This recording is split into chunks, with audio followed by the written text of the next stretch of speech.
Hey guys, welcome to another Master of Orion 2 speedrun.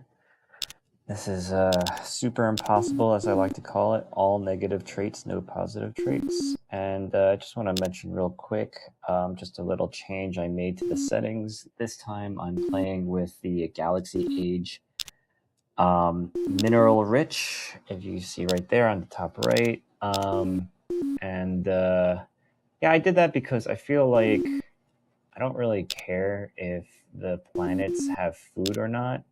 Um, like it's nice, but honestly, it's pretty rare that I find like a good Terran planet, and maybe even rarer, I'll find Gaia.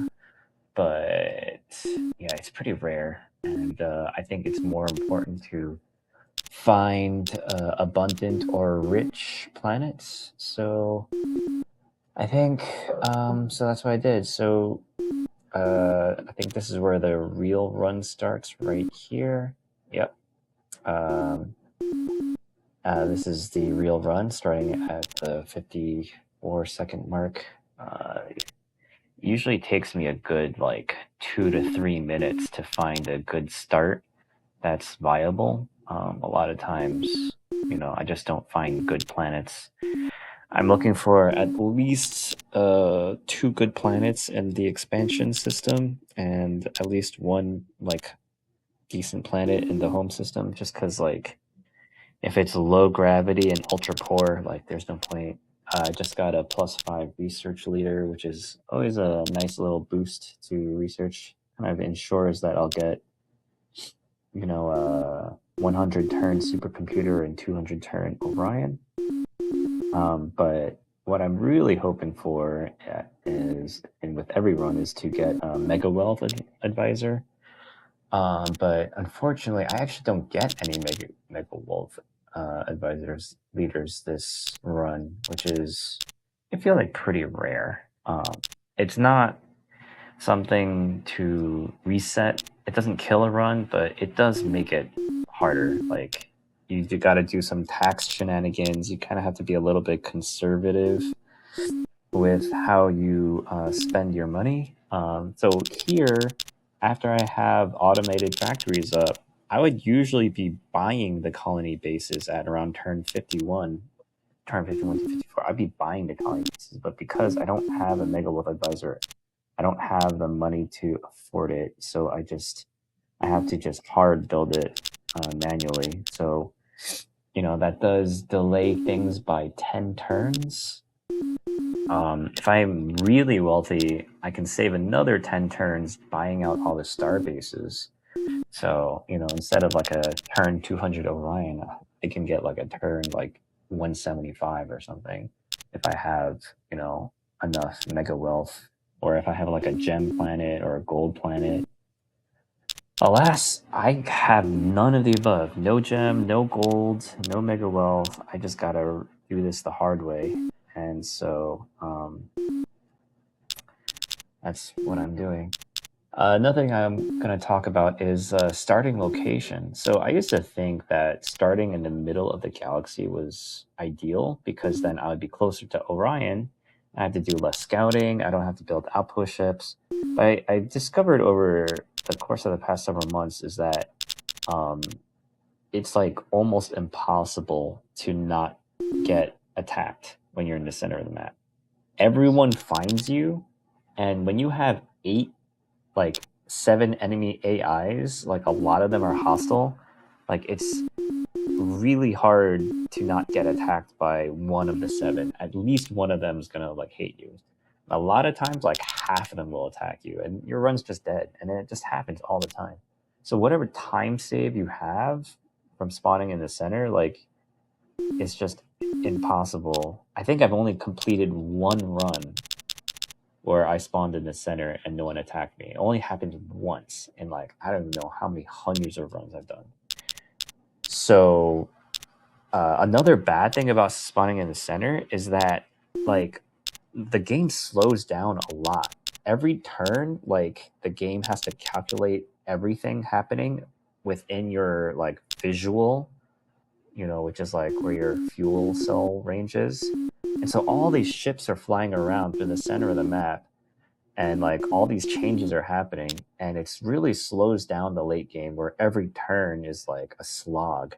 So if you're spawned in the corner, like you don't really see that much. Like there's no ships really flying around that much, so it's the turns go by a lot faster. So whatever time save you get from finding Orion fast is more than like, yeah, you lose so much more time in the late game actually, because you know you have to get to turn 300 and the last like 50 turns are so slow if you're in this center of the map. So I actually automatically restart any starts that start in the center, and I'm looking for, ideally I want to be in the corner. You have the least amount, and also you just find a lot less. Like right now I only have one enemy contact. I have the klaxons, the yellow guys, and so I only have to worry about diplomacy with one enemy race. And I'm a little bit worried because klaxons tend to be pretty hostile.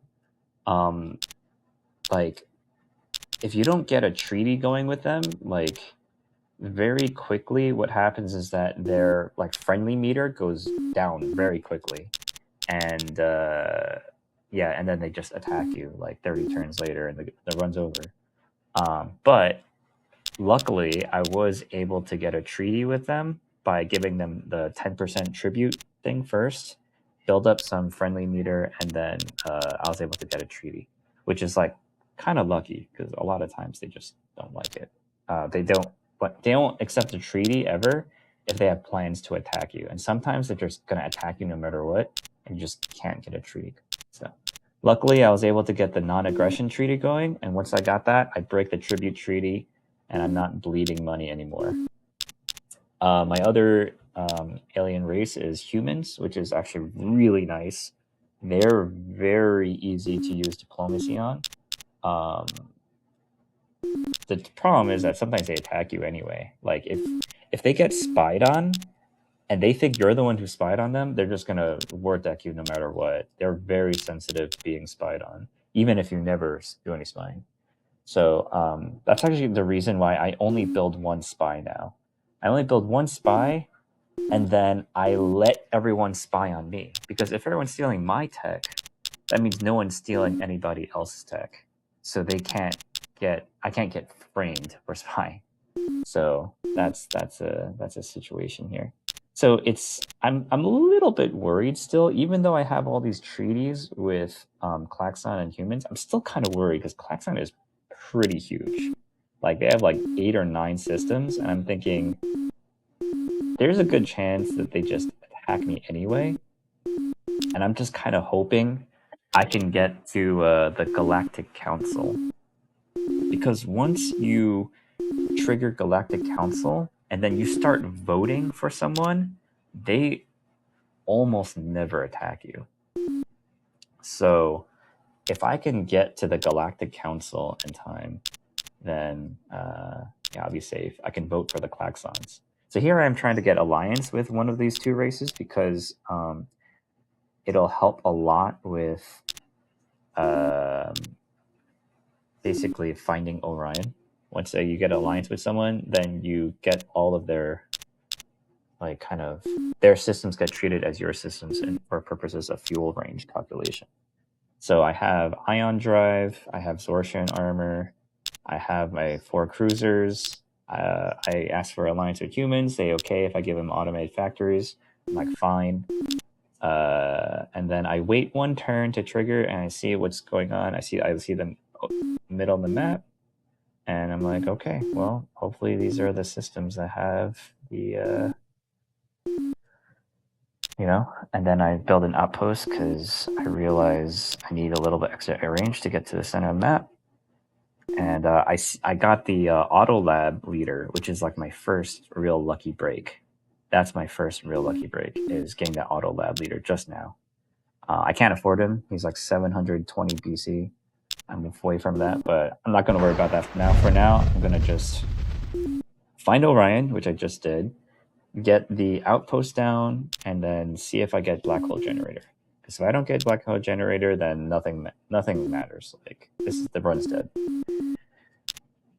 So once I get Auto Lab, I don't worry about anything else. I'm scrapping this frigate so I can save a little bit of cash.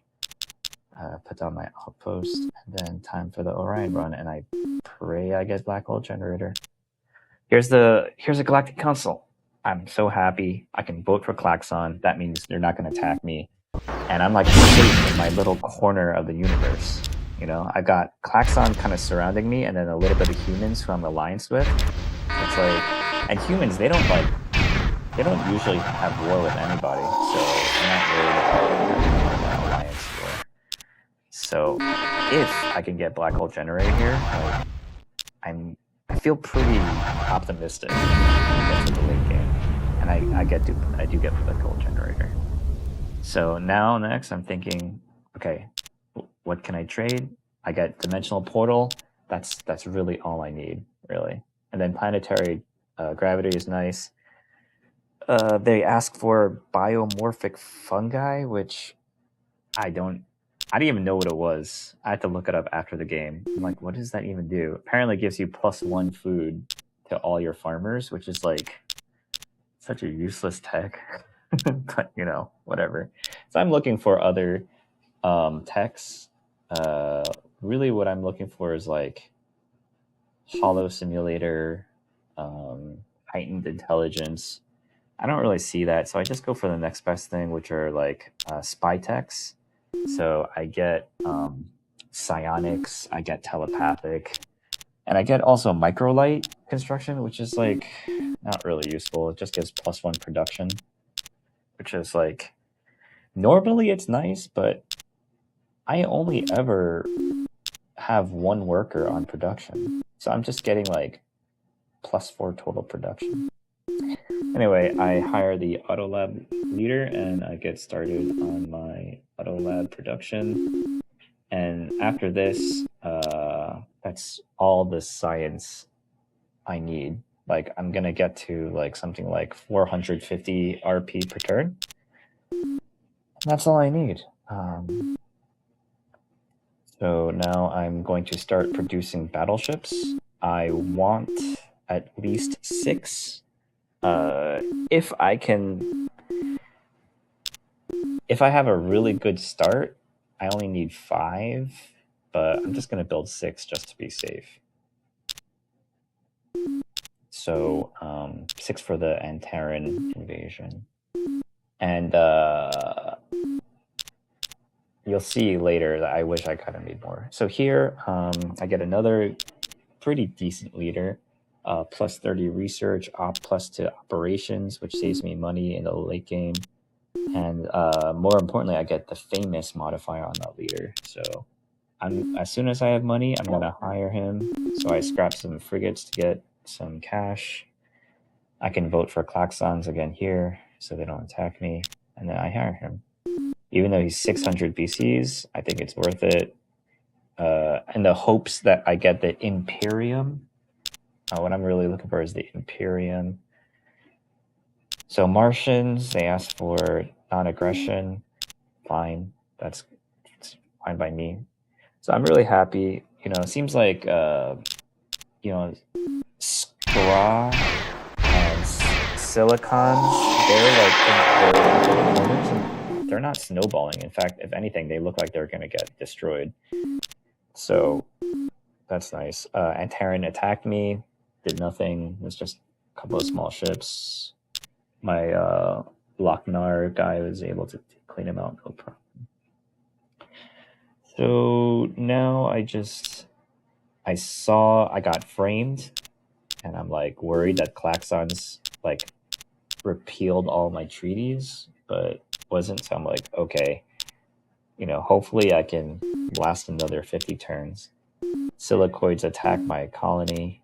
I'm a little surprised by that, but that's okay. And I'm getting pretty close to the end here. Okay, so here humans ask for me to declare war on Martians. I was like, oh crap. And Martians are like huge, right? They've got like 15 systems or something. I'm like, oh my god. But they're so far away. So I was like, okay, I just have to make sure Klaxons and humans don't attack me. That's all I care about. So I was like, okay, fine. I'll honor the alliance. I'll declare war on them. They probably won't do anything to me. And then humans, they suddenly, like, I got framed. And they repealed all the treaties. I was like, crap. And then they asked for soil enrichment tech. When they demand something, that usually means they're about to attack you. They demand a tech or they demand a system. Especially if they demand a system. That's, like, really bad. So I'm like, okay, give them tribute. Hopefully I can repair relations. You know, I'm really close. Like, I'm like 10 turns away. So I'm just kind of hoping. I keep voting for Klaxon. They don't attack me. I give them tribute, the humans tribute. I finish Flay's Cloak. I'm like probably like 5 turns away. So now I just need to refit all my battleships. I have 4 battleships already made, so I gotta refit 4 battleships and I gotta make 2 more. So, and I gotta make the dimensional portal. So,